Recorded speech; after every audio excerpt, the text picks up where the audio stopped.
Artileri Angkatan Bersenjata RF terus menghancurkan posisi dan nasionalis Ukraina ke arah Artyomovsk. Rekamannya ramai beredar di media sosial Telegram pada Rabu 22 Februari 2023. Pada awal rekaman, sejumlah tentara Ukraina terdeteksi oleh kamera udara yang dioperasikan Angkatan Bersenjata Rusia.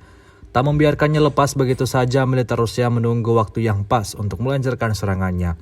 Ketika para tentara Ukraina sudah berkumpul di suatu titik, tidak tanggung-tanggung serangan artileri langsung dilayangkan militer Rusia seperti yang terlihat dalam rekaman.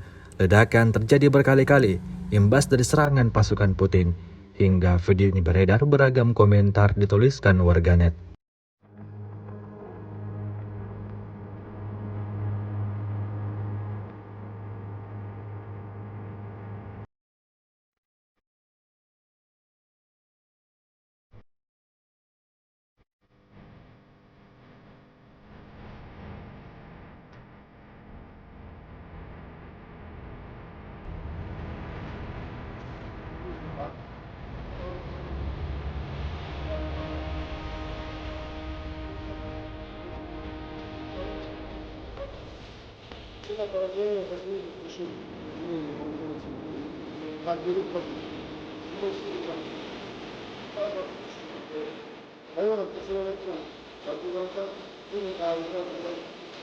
Apa